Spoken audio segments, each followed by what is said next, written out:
महानूर घर पे वापस नहीं पहुंचनी चाहिए, उसे जाके रोको। दानिश को तो पहले ही इस बात का एहसास हो चुका था कि उसने अपनी बहन मैविश के साथ हाथ मिलाकर जो महानूर को अगवा करवाया है वो ठीक नहीं है। लाख उसे महानूर से नफरत सही, लेकिन महानूर एक लड़की है, एक लड़की के साथ ही सब कुछ होना ठीक नहीं है।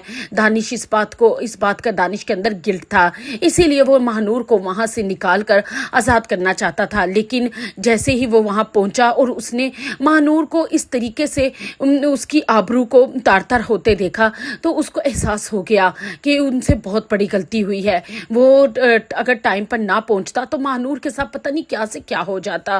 वो ना सिर्फ महानूर को वहां से बचा कर लेकर आएगा बल्कि उसे रास्ते में ही उतार देगा और कहेगा कि वो खुद घर जा सकती है।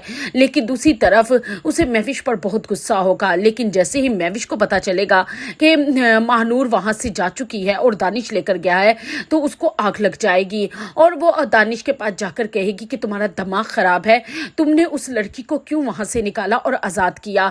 दानिश कहेगा कि बस बहुत हो गया, आज के बाद मैं तुम्हारे किसी भी प्लान में शामिल नहीं होऊंगा। और मुझे तो इस बात का तो एहसास हो गया, मैं लड़का होकर एहसास हो गया कि वो लड़की है, उसकी भी इज्जत है, उसके साथ ऐसा नहीं करना चाहिए। लेकिन तुम एक औरत होकर इतनी घटिया सोच रखती हो। अगर आज मैं टाइम पर वहां ना पहुंचता तो जो महानूर के साथ होता उसके बाद हम जिंदगी भर शायद अपने आप को भी नजरें ना मिला सकते। उस पर मैविश कहती कि दानिश को कि उसके साथ जो मर्जी हो जाए, लेकिन तुम्हें क्या तकलीफ थी, अब वो उसको तुमने आज़ाद करके अच्छा नहीं किया। अब तुम जानते हो कि अगर उसने जाकर मेरे और तुम्हारे बारे में मुंह खोल दिया तो हम दोनों जेल के सराखों के पीछे होंगे। उस पर दानिश कहेगा कि उस गिल्ट से तो बेहतर है ना जो गिल्ट मुझे सारी जिंदगी अंदर ही अंदर मार देता अगर महानूर को कुछ हो जाता। लेकिन इस बातों का भी मैविश पर कोई असर नहीं होगा, बल्कि मैविश दोबारा से गुंडों को फोन करेगी और महानूर के पीछे लगा देगी कि उसे दानिश ने रास्ते में ही उतारा है, किसी भी तरीके से वो घर ना पहुंच पाए क्योंकि वो इस शहर में नहीं है।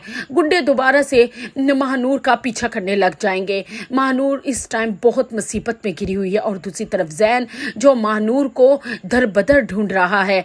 महानूर जैन को मिल तो जाएगी लेकिन उसके बाद मैविश का जैन जो हाल करेगा शायद वो उस मैविश ने अपने वहमो गुमान में भी नहीं सोचा होगा, क्योंकि मैविश ने महानूर को किडनैप करवा कर अपने और जैन के दरमियान में जो फासला पैदा किया है वो कभी भी पूरा नहीं होगा।